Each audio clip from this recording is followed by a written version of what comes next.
Hello and welcome back. If you've made it this far, you already understand something important. Not every problem is meant to be solved in isolation. Some stories widen instead of ending.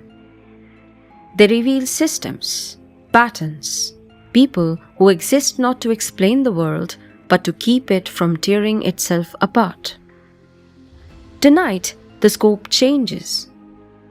This is where private consequences become structural ones, where individual choices brush against old mechanisms that have survived belief, disbelief, and forgetting. There are organizations that don't announce themselves, forces that don't want devotion, and entities that don't destroy, they obstruct. What you're about to hear doesn't close a door. It shows you why the door existed in the first place. You're listening to Vixen Beyond the Veil. This is the Veilkeeper of Mumbai, Part 4, the Lokaantar Parishad. Let's step through carefully and finish what was started.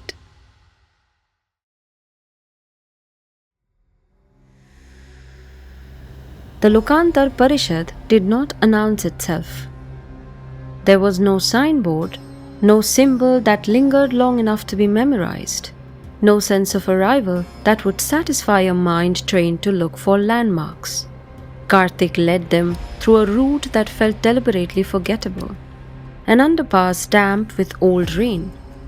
A service corridor beneath a residential block that should not have had a second level. And finally, a door marked electrical access only, which opened into a space far larger than it had any right to be. Tara stopped the moment she stepped inside. The headquarters of the Lokaantar Parishad existed in careful suspension.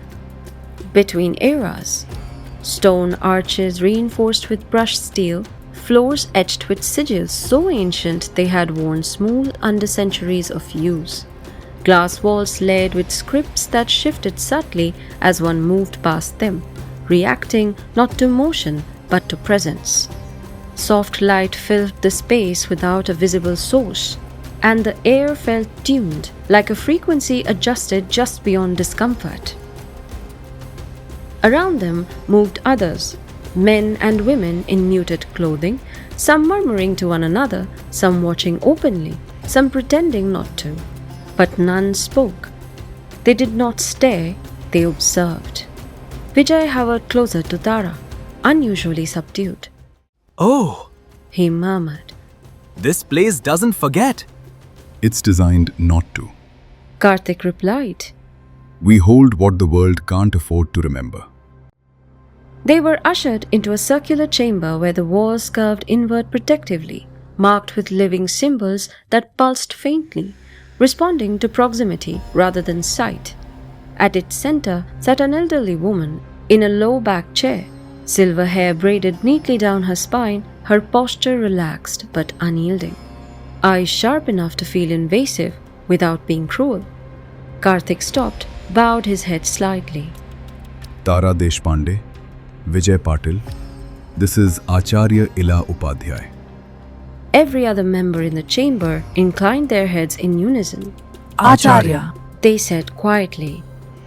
Ila Upadhyay rose slowly, her movements economical, practiced, and studied the two of them with frank curiosity. So, She said, her voice calm but weighted. this is the medium who pretended she wasn't one. Tara bristled. I didn't pretend. You curated Ila corrected gently. a respectable survival strategy. Vijay leaned toward Tara. I like her. A corner of Ila's mouth twitched. Most restless souls do. She turned her attention to Vijay fully now. You've been difficult to retrieve. I wasn't trying to be. Vijay replied. I was lost. Yes, because someone wanted you that way. At her gesture, the surrounding members stepped forward, not encircling but aligning, their voices low, layered, not chanting so much as synchronizing. Symbols etched into the floor began to glow faintly, responding as though they had been waiting. The air thickened. We are going to retrieve your memory. Ela continued. Not by force, and not all at once.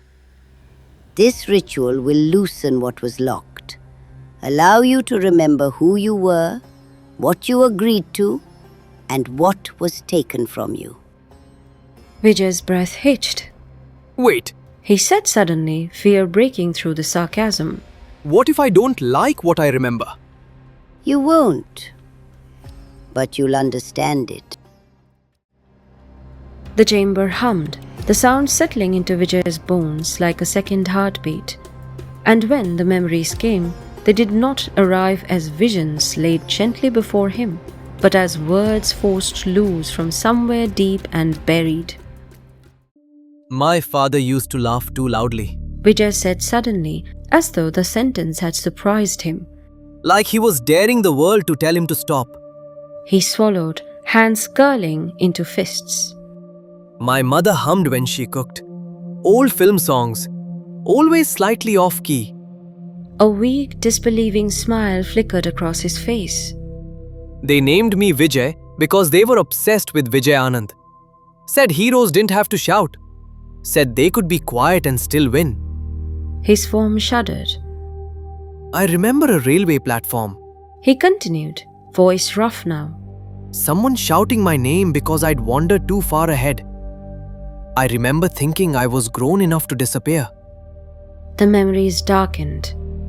Then things started going wrong. He said, Not all at once. Just enough. Accidents that shouldn't have happened. Illness that doctors couldn't explain. The rain stopped coming. Crops failed. Everything we touched just rotted. Tara felt her throat tighten. I was desperate. Vijay whispered, clutching his head. They were dying. And then a man came. His form flickered violently, the edges of him breaking and reforming. He called himself Virochan. Vijay said hoarsely. Didn't even sound dangerous. Said he was a guide, a fixer. Said the world worked on balance, and sometimes the balance needed help. Karthik's jaw tightened. He uses many names. He promised my family would live. Vijay continued, voice breaking. I said yes. I signed with blood. And then He laughed, hollow. they lived. But they forgot me, like I never existed. The chamber went still. Ela stepped forward. That is his truest cruelty. She said, Not death, obstruction, erasure. She turned to Tara. The being you met calls himself many things. In the Puranas, he is remembered as Vritra, the Asura of drought and obstruction. Myths claim Indra killed him. Truth is simpler. Vritra learned to fracture himself, to survive inside bargains, belief systems, and human desperation. He never creates chaos directly. Karthik added. He convinces others to open doors. Tara's throat tightened. And me? Ela's gaze softened. You were never meant to summon. You were meant to stabilize. You hear patterns. You hold space without tearing it open. Vijay snorted weakly. She just didn't believe herself. Yes, Ela agreed. which kept her hidden. Tara swallowed. So what happens now? Ela looked around the chamber at the gathered members, at the symbols flaring brighter as though in agreement. Now, we stop pretending containment is enough. You mean destroy him?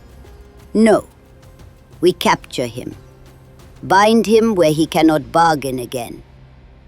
Vijay straightened, resolve settling into him at last. I'm in. Tara met his gaze. So am I. Ela smiled then, slow, sharp, and unafraid. Good, because Vritra has already noticed you. The lights dimmed. Somewhere far older than Mumbai, something ancient shifted, aware now that the game had changed.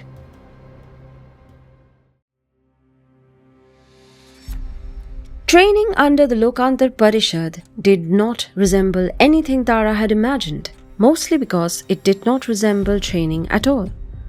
There were no uniforms, no drills, no triumphant montages of mastery.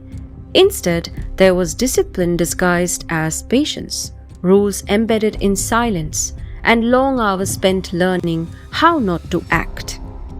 Tara was moved into a quieter wing of the headquarters, a place where sound behaved differently, where footsteps softened as though absorbed by the stone itself, and where every room seemed to wait for her rather than greet her. Power is not something you acquire. It is something you stop interfering with. Ela told her on the first day, watching Tara struggle to ground herself inside a containment circle that refused to settle. That's unhelpful. Tara muttered, sweat slicking her palms. Ela's mouth curved faintly. So is forcing doors open. You've been doing that for years. Karthik remained nearby during most sessions, not instructing so much as correcting trajectory, stepping in only when Tara's instincts, sharpened by performance rather than belief, pushed her towards excess. Listen before you act. He reminded her once, when she instinctively reached for an incantation instead of stillness. You don't command thresholds, you negotiate them. Vijay, for his part, was not allowed anywhere near the primary chambers. This irritated him immensely. So let me get this straight. He said, hovering just outside a warded room, arms folded. I get my memories back, realize I've been scammed by an ancient cosmic menace, and now I'm benched? You destabilize the space. One of the Parishad members said without looking at him. Vijay scoffed. I destabilize everything. That's my brand. Despite the restrictions, his presence lingered, sharp-eyed and unrelentingly verbal, offering commentary as Tara learned to feel the difference between presence and projection, between calling something forward and allowing it to arrive. You're overthinking again. He told her during one particularly frustrating exercise. You always do that when you're scared. I am not scared. You're shaking. That's fear. Or caffeine. Possibly both. She hated that he was right. Real power, she learned slowly, did not announce itself with drama. It manifested in restraint, in knowing when to stop, when to hold, when to let something pass without naming it. The first time she managed to stabilize a breach without chanting, without props, without ritualized theatrics, she felt it not as triumph, but as exhaustion, the kind that came from lifting something heavier than expected and realizing belatedly that you had succeeded. Ela observed her quietly. You see now why belief is dangerous when it lacks understanding. Tara nodded, too tired to argue. While Tara trained, the world outside the Parishad began to bend. Not loudly, not all at once. News cycles grew erratic. Systems failing without explanation. Data centers crashing simultaneously across cities. Emergency responses delayed by misfires that analysts could not replicate. Places of collective belief, hospitals, courts, stock exchanges, experienced subtle disruptions that compounded into crisis, each incident plausible on its own, devastating in accumulation. He's obstructing. Karthik said during one briefing, gesturing toward a wall of shifting data. not attacking, testing resistance. Vijay watched the projections darken, jaw clenched. He's angry. Yes, Ela replied calmly. and he's curious. Tara felt it too. The presence she had once mistaken for coincidence, now unmistakably intentional. As though something vast had leaned closer to the world and was pressing gently, persistently against its seams. He knows we're preparing. She said quietly. He always does. That is why timing matters. By the end of the training cycle, Tara no longer needed chalk to ground a space, nor incense to attune herself to what lingered beyond immediate perception. She stood differently now, still afraid, still uncertain, but no longer pretending that ignorance was safety. Vijay noticed the change immediately. You're quieter. He remarked one evening. That's new. I'm listening. She replied. He studied her for a long moment. Good. Because whatever he is now, he's listening to. Outside the Parishad's walls, Vritra's influence tightened. Invisible but undeniable, threading itself through systems built on order and trust, waiting for the moment resistance faltered. Inside, 3 units: a woman who had learned too late what she was, a man who had paid the price of belief, and an organization built to hold the world's fault lines, prepared to do something that had not been done in a very long time. They were not ready, but they were no longer blind.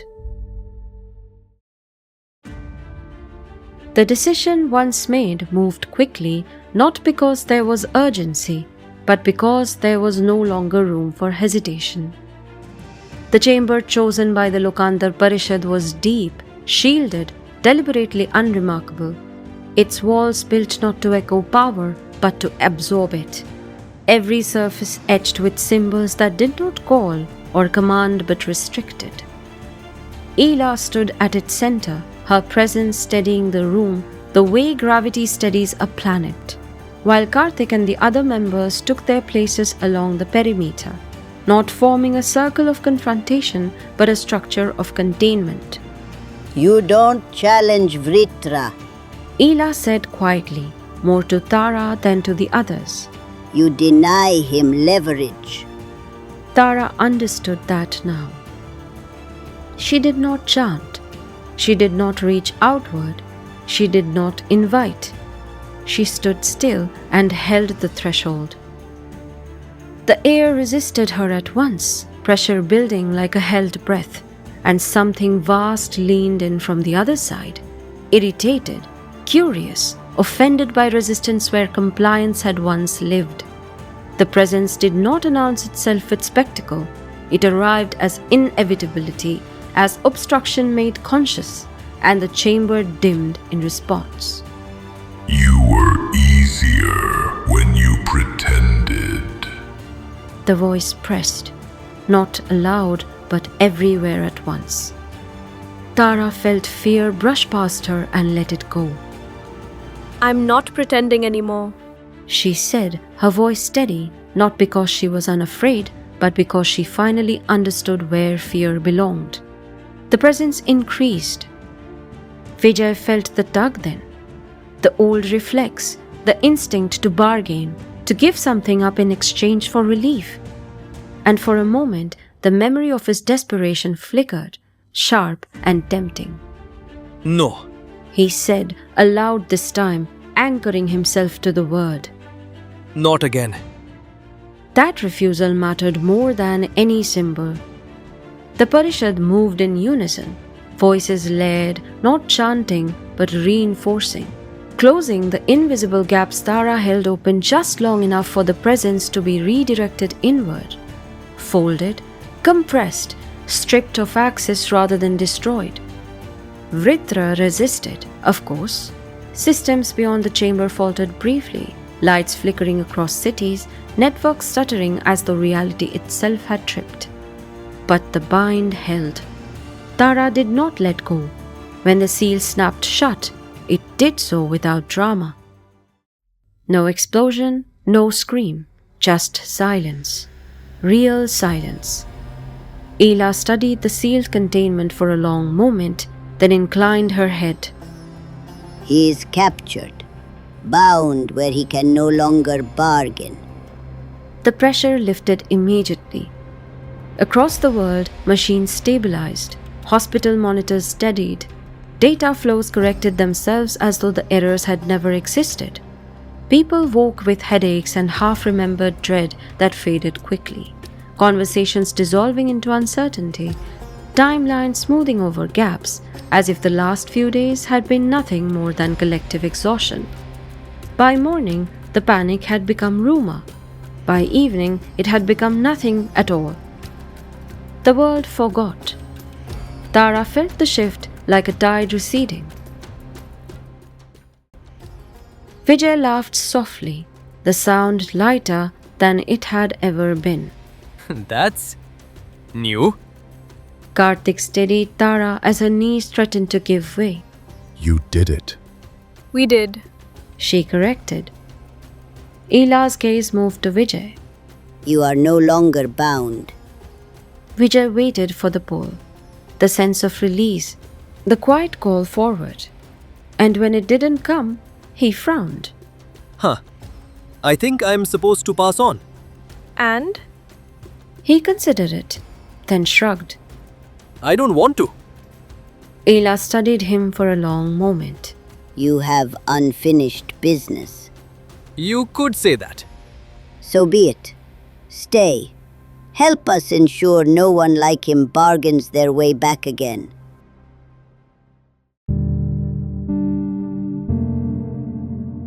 Months passed. Tara returned to her world quietly, without announcement, without ceremony. The apartment felt smaller now, less haunted, less crowded by fear, and the silence no longer pressed against her. She dismantled the Veilkeeper not in anger, but with clarity. Accounts deleted, bookings cancelled, the persona folded away like a costume that had served its purpose and outlived its honesty. When asked why, she simply said, I don't do performances anymore. She still listened. She still helped, just not as a pretender. Vijay came and went between the Parishad and her world, learning, arguing, complaining loudly about rules, but staying, anchored now by choice rather than coercion. And somewhere beyond both of them, the Lokaantar Parishad continued its quiet work, watching thresholds, sealing fractures, preparing for pressures that had not yet learned their names. On a humid evening months later, Tara stood on her balcony, city lights blinking below, when her phone buzzed with a single voice message from Karthik. New disturbance. Pattern emerging. You in? She smiled faintly. Inside, Vijay leaned over the back of the chair. So, road trip? Tara picked up her jacket. Yeah, let's go. Some doors, after all, never quite close. And some people finally learn when and how to open them.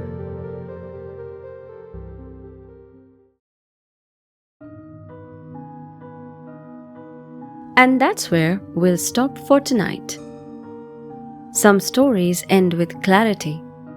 Others end with balance, which is not the same thing as comfort.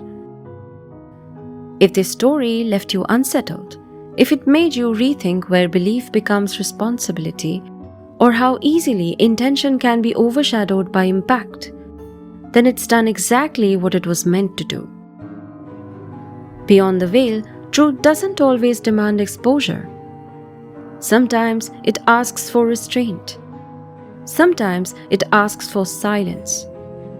And sometimes protecting the world means choosing not to let every door remain open.